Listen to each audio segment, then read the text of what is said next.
안녕하세요. 사피엔스 인간과 AI에 대해서 얘기를 한번 해보겠습니다. 제가 매거진에 썼던 글이 있는데요. 인간 지성의 최후의 보루라는 제목의 글입니다. 그리고 그 글의 첫 번째 챕터를 보면 인간은 불육이로 태어난다 이렇게 적혀 있죠.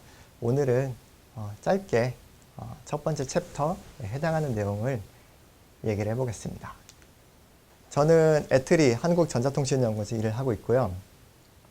여기가 제가 제일 좋아하는 공간입니다. 운동장인데 저기 여긴가요? 이 건물에서 제가 일을 하고 있고 다른 각도에서 보면은 이렇게 보입니다. 12번째 건물이에요. 그러니까 애트리 안에 12개의 건물이 있고 제가 가장 마지막 건물에서 일을 하고 있습니다. 자, 이제 내용으로 들어가 볼게요. 인간 지성의 최후의 보루. 제가 이 글을 패스트 캠퍼스에서 발간한 매거진, 콤마라는 매거진에 실었고, 블로그에도 다 올려놨어요. 제가 쓴 부분만 제 블로그 브런치에 다 올려놨습니다. 그래서 읽어보실 수 있고, 첫 번째 챕터, 인간은 불육으로 태어난다에 대해서 얘기를 해볼게요.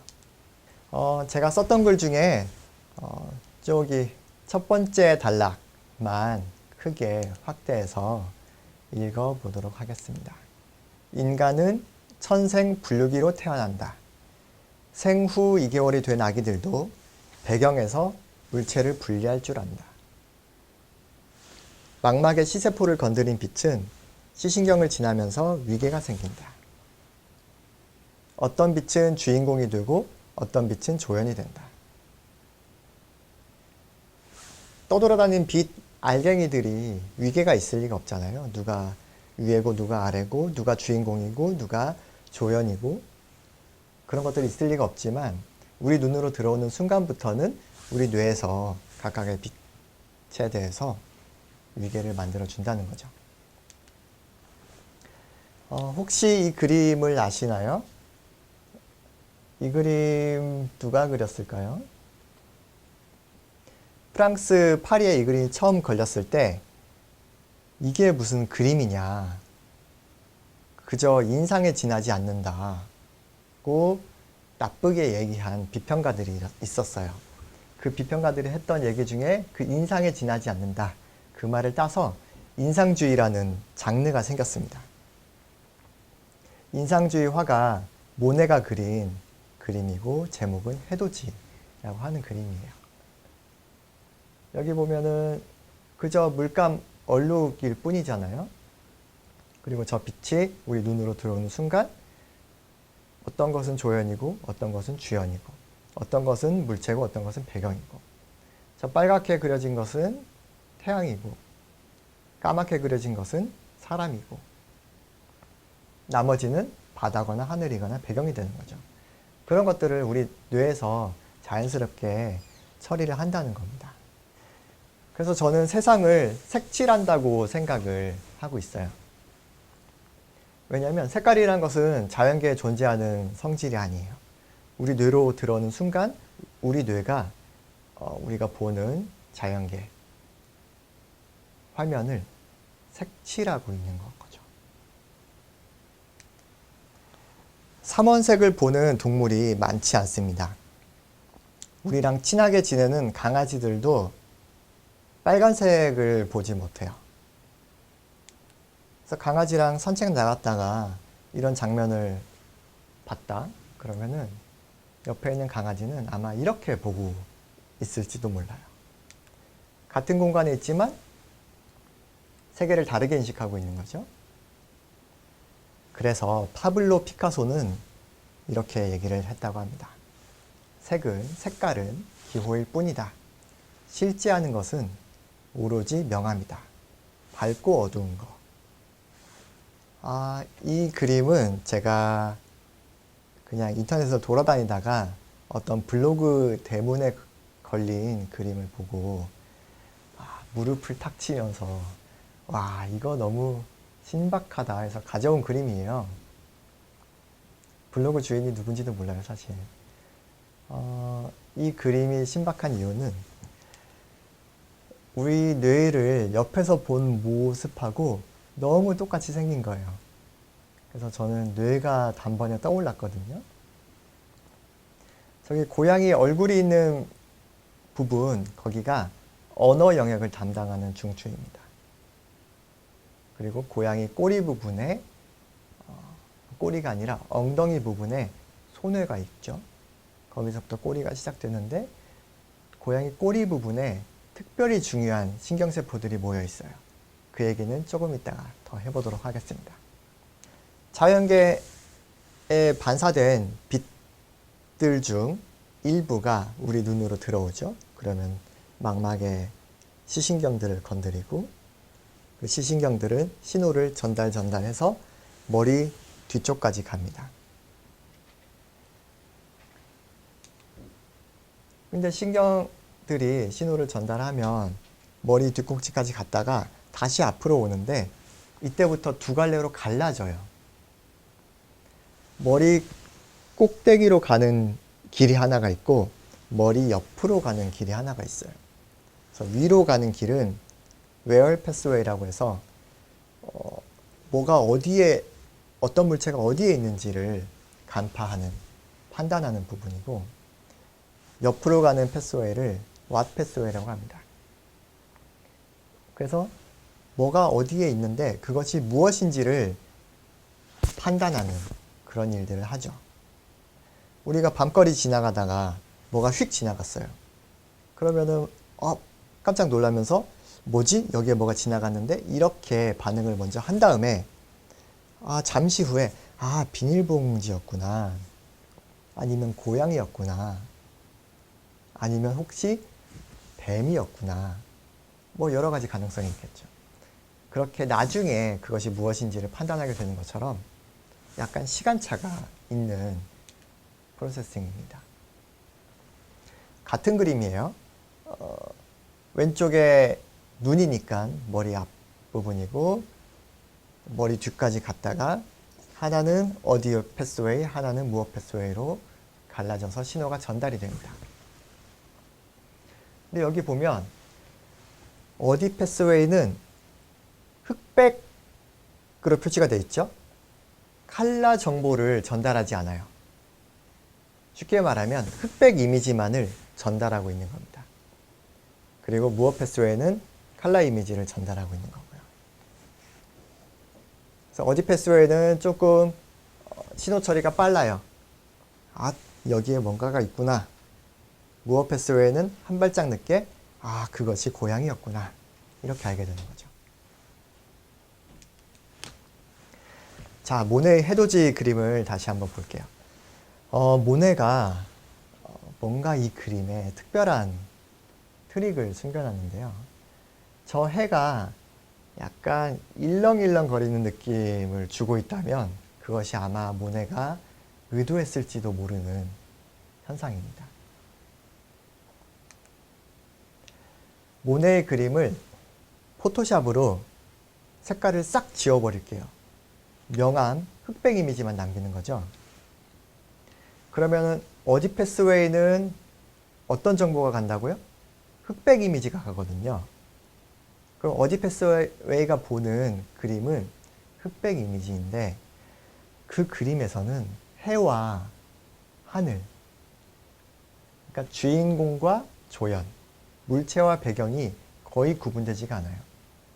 한마디로 어디 패스웨이를 교란시키고 있는 흑백 이미지인 겁니다. 색 배합을 교묘하게 한 거죠. 모네의 그림을 하나 더 볼게요. 여기서는 어떤 것들이 하늘하늘 살랑살랑 흔들리고 있을까요? 뭐가 어디 있는지 정확하게 찍기가 어렵고, 여긴가 저긴가 뇌를 교란시키면 약간 살랑살랑거리는 느낌을 줄 수가 있다는 것을 모네가 알아차렸는지도 모르겠습니다. 여기서는 양귀비 꽃이 푸른 들판과 거의 구분이 되지 않도록, 색깔을 빼고 명암만을 봤을 때 구분하기가 어렵도록 모네가 색 배합을 해놓은 것이죠. 신기하죠? 자, 어디 패스웨이와 무엇 패스웨이가 있다고 그랬고, 이번에는 무엇 패스웨이로 넘어가 보겠습니다. 우리가 무엇인지를 판단해야 되는 대상 중에 가장 중요한 게 있습니다. 호모사피엔스가 사회적 동물로 태어나서 사회적인 무리를 이루고 그 안에 구성원으로서 살아가면서 서로 돕기도 하고 싸우기도 하고 그렇게 살아가고 있잖아요. 무엇을 알아보는 게 가장 중요할까요? 그것은 바로 사람 얼굴입니다. 그래서 고양이 꼬리 부분에 FFA라는 영역이 있는데 그 영역에 있는 신경세포들은 사람 얼굴 같은 패턴만 나타나면 자꾸만 신호를 발생시키는 겁니다. 그러면은 어떤 사람이 나타났을 때 그 사람이 사람 얼굴인지를 먼저 인식을 하고 이 사람이 어떤 사람인지, 나에게 도움이 되는 친구인지 아니면 돈 떼먹고 혹은 빵을 떼먹고 도망간 나쁜 녀석인지 그런 것들을 판단을 하게 되는 거죠. 굉장히 중요하죠. 근데 이런 그림을 한번 보시면 뭔지 한 번에 알아보시겠어요? 어려우실 겁니다. 어려우실 거고 조금 멀리서 볼게요. 이 그림도 사실은 저는 정답을 알고 있으니까 잘 보이는데 이 그림도 잘 못 알아보시는 분들 많으세요. 이 그림의 일부 안경 눈을 보여주고 있는 확대된 그림이었죠. 척클로스라는 화가가 그린 자화상입니다. 2008년에 서울에서도 전시를 했어요. 척클로스의 그림들을 가져와서 전시를 했었고 저도 서울까지 올라가서 내려왔는데요. 이 척클로스가 안면 인식 장애, 안면 실인증, 그러니까 사람 얼굴을 못 알아보는 장애를 가지고 있었다고 해요. 그래서 척클로스의 작품들을 구글에서 검색을 하면 그냥 첫 페이지에 나오는 그 작품들이 죄다 사람 얼굴이에요. 사람 얼굴을 알아보기 힘들어하는 작가가 사람 얼굴에 대해서 집요하게 작품을 그리고 있고 그 작품의 형태가 이렇다는 거예요. 그러니까 사람 얼굴을 알아본다는 것 자체가 굉장히 어려운 일이고 아까 그 고양이 꼬리 부분에 해당하는 수많은 신경세포들이 그 일을 전담하고 있기 때문에 가능하다는 것이죠. 대전은 과학의 도시이고 대전 시립미술관에서도 과학 키워드를 주제로 2년마다 한 번씩 비엔날레를 열고 있습니다. 2014년 대전 비엔날레는 더 브레인, 뇌를 주제로 한 전시회였는데요. 그때 시립미술관뿐만 아니라 카이스트에서도 전시를 열었었고 카이스트에서 제가 봤던 작품 중에 가장 인상 깊었던 작품이 바로 이것입니다. 제목은 클라우드 페이스라는 작품이에요. 그냥 구글에 클라우드 페이스 치면은 이런 사진들이 많이 떠요. 뭐 합성했을 수도 있고 실제 사진일 수도 있습니다. 어쨌든 구름인데 우리 눈에는 너무나 사람같이 보이는 거죠. 사람이 아닌데도 불구하고 너무나 사람같이 보이고 조금만 사람 같은 모양이 있으면 패턴이 있으면 금방 알아차리게 될 만큼 우리의 사람 얼굴을 알아보는 FFA라는 그 고양이 꼬리 부분의 신경세포들이 너무나 민감한 겁니다. 사람 얼굴 아닌데 자꾸만 사람처럼 보이는 게 호모사피엔스로 태어난 운명이에요. 그래서 수천 년 전부터 밤 하늘을 보면서 우리 선조들도 밤하늘의 별을 보고 캐릭터를 만들어내고 어떤 얼굴이나 몸짓을 상상하고 이야기를 만들어내고 별자리를 만들고 신화를 집어넣어서 대대손손 전해져 내려오는 것이겠죠. 근데 중요한 것은 분명히 오작동이라는 거예요. 우리가 사람이 아닌데 사람 얼굴처럼 알아보는 것은 분명히 오작동하고 있는 거죠. 틀린 거잖아요. 사람이 아닌데 사람처럼 느껴진다는 것은. 그렇게 뭔가 너무나 민감하면 민감할수록 더 오작동, 오검출, 오인식 하기가 쉬워지는 면도 있는 겁니다. 자, 이제 인공지능 얘기를 조금 해볼게요. 아주 오래전부터 1991년도에도 인공지능 세탁기를 만들었다는 광고가 나옵니다. 저 때의 인공지능은 지금의 인공지능하고 너무 다르겠죠. 어쨌든 인공지능이라는 것은 뭐 각 시대마다 있었던 뭐 일컬을 만한 기술이 있었던 것이고 계속 발전하고 있고 지금의 인공지능은 얼마나 발전했는지 같이 알아보도록 하죠. 인공지능은 1950년부터 그 인공지능이라는 용어가 나왔고 그 분야에서 많은 사람들이 연구를 하기 시작했고 80년대 들어서면서 기계학습, 머신러닝이라는 분야로 점점점 더 발전해 나갔고요. 그리고 그 하위 기술로 딥러닝이라는 게 2010년에 나왔습니다. 지금으로부터 한 10년 전쯤에 딥러닝이 나왔고 지금의 인공지능은 딥러닝이 굉장히 많이 활발하게 활용이 되고 있어요. 인공지능의 데이터가 중요하다는 얘기는 엄청 많이 들어보셨을 거예요. 개, 고양이를 어떻게 구분하냐. 엄청 많은 사진을 모아서 인공지능한테 보여주면은 스스로 뭔가를 깨달아서 개와 고양이를 구분할 수 있게 된다. 뭐 지금은 아주 쉬운 얘기인데 선구자가 계셨죠.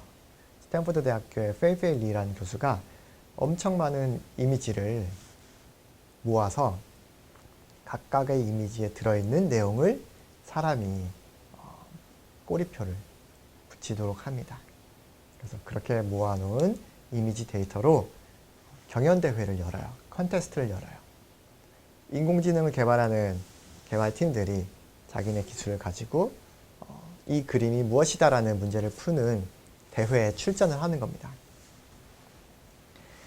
예를 들어 2012년에 출전했던 팀의 답안지를 보면 이런 식이에요. 5개의 답안을 제출하고 그 중에 하나만 맞으면 맞았다고 해주는 시험이에요. 맨 마지막 거 제일 가까운 걸 볼까요?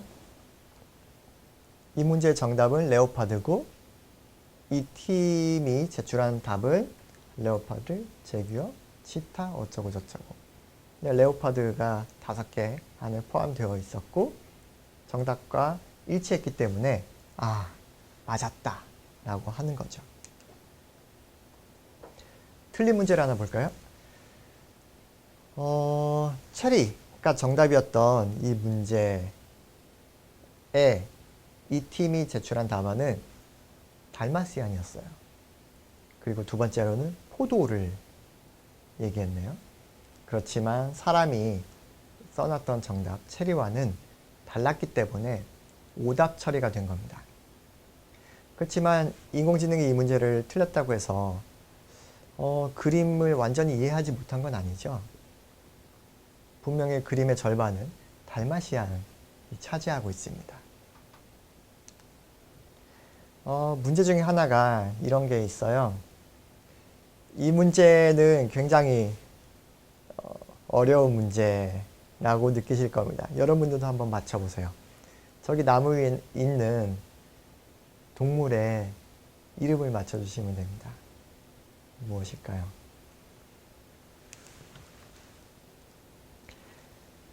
정답이 써있기를 마다가스카르 캣이라고 써있었어요.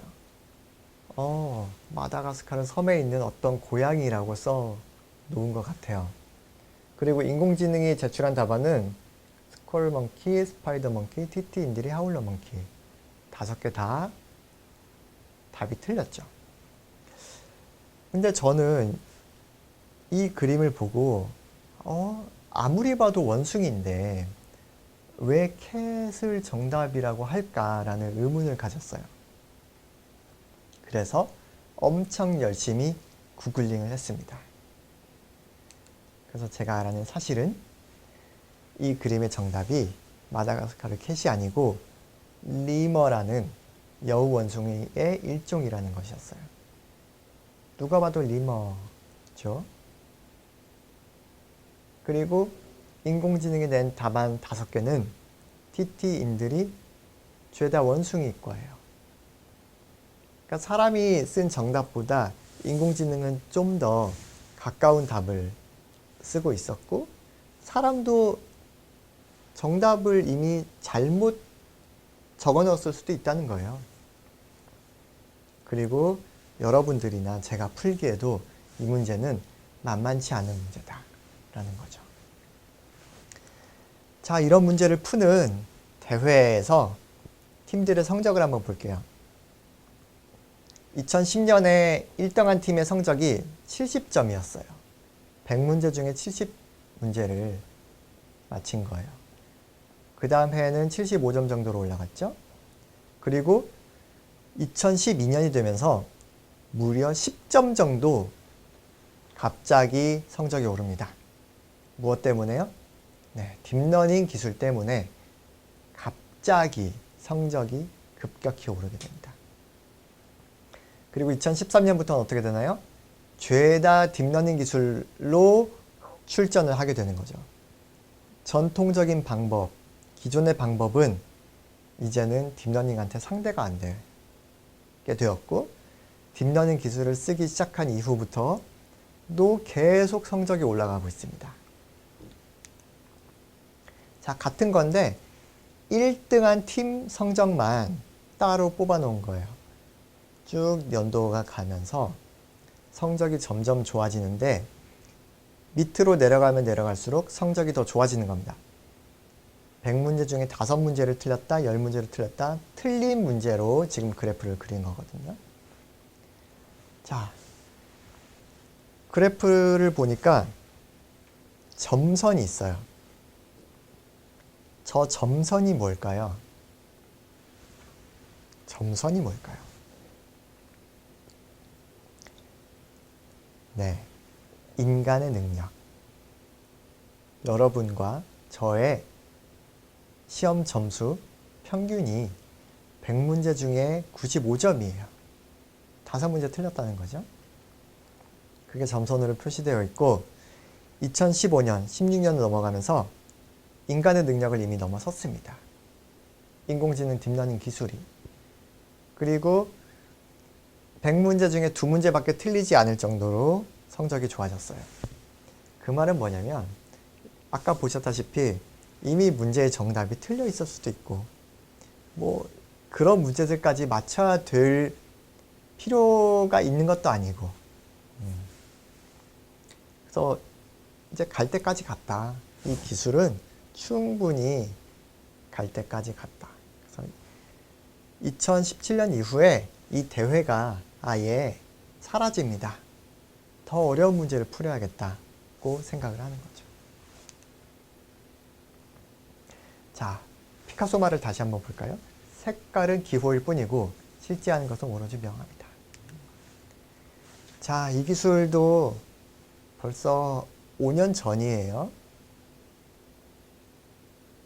흑백 사진을 컬러 사진으로 바꿔주는 딥러닝 기술입니다. 흑백 영화를 컬러 영화로 바꿔줄 수 있는 거죠. 1968년에 찍은 살아있는 시체들의 밤이라는 공포 영화를 컬러 영화로 바꿔주는 거죠.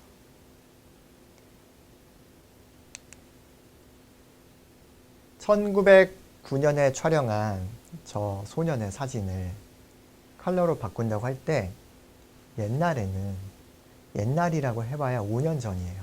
5년 전에는 어떻게 했을까요?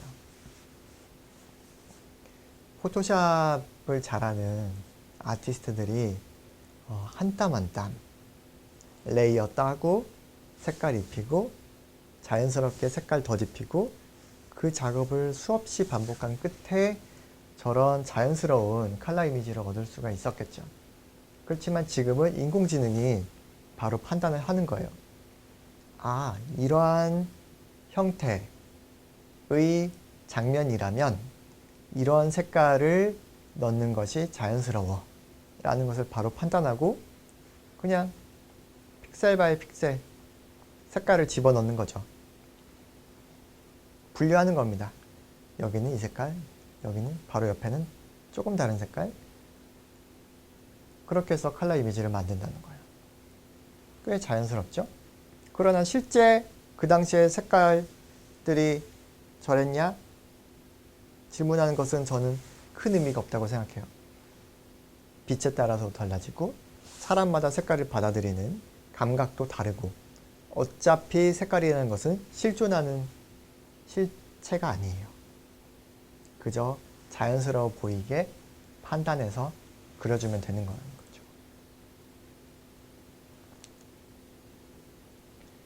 그럼 분류기로서 하는 인간의 뇌의 활동이 있는데 이런 활동과 AI의 기능과 어떤 차이가 있을까? 이런 질문을 해볼 수가 있잖아요. 저도 답은 없습니다. 질문을 드리고자 하는 거예요. 이 그림의 사람들은 눈치채셨겠지만 실존하는 인물들이 아닙니다. 인공지능이 만들어낸 사람 얼굴이에요.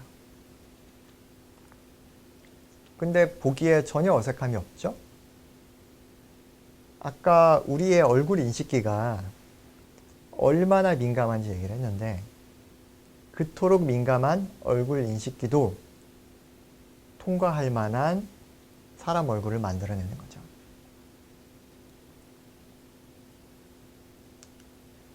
심지어 사람 얼굴을 아무렇게나 만드는 게 아니고 어떤 특정한 조건, 특정한 특성을 조합해서 만들 수가 있어요. 저기 있는 어린아이의 얼굴을 어떤 여성과 같은 스타일로 혹은 어떤 백인 여성과 같은 스타일로 이런 식으로 헤어스타일, 헤어 컬러, 피부색 이런 것들을 조합해서 새롭게 만들어낼 수가 있는 겁니다.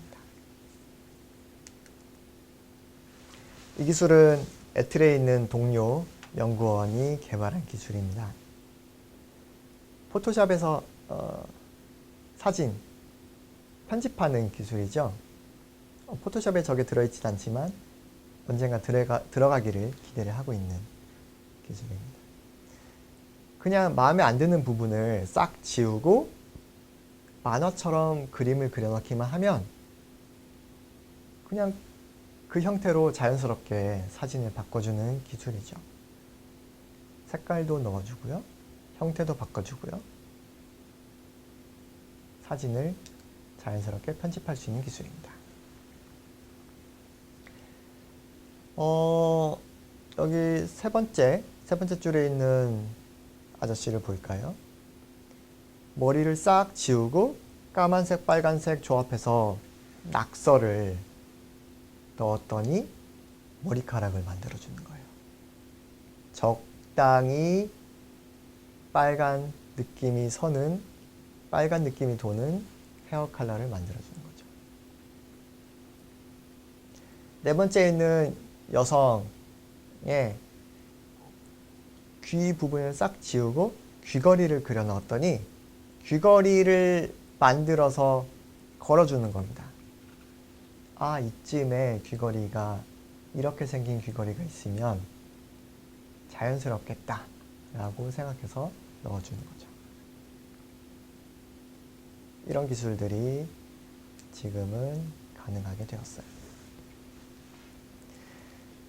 자, 마지막으로 영화 배경 같은 데 들어갈 만한 CG, 컴퓨터 그래픽을 옛날에는 한 땀 한 땀 모델링을 해서 만들었었다면 지금은 굉장히 러프한 대충 그려넣은 만화 같은 이미지로 사진을 찍은 것과 같은 장면을 만들 수가 있어요. 저 바위산 그냥 클릭 그리고 폭포가 있어라 하면 폭포가 생기는 거고요. 저런 만화를 그려놓고 수없이 다양한 풍경을 만들어낼 수가 있는 겁니다. 지금은 이런 작업들을 화가, 아티스트, 디자이너들이 하는 게 아니라 개발자들이 이런 것들을 할 수 있게 된 시대가 된 겁니다. 여기까지 내용을 보여드리고 우리 인간과 인공지능이 어떻게 다른지에 대해서 계속 질문을 하다 보면은 인간이란 무엇인가 라는 질문에 도달하는 것 같아요. 그 질문을 가지고 계속 인공지능 기술을 따라가다 보면은 언젠가는 알 수 있는 날이 오지 않을까 생각을 합니다. 여기까지 하겠습니다. 감사합니다.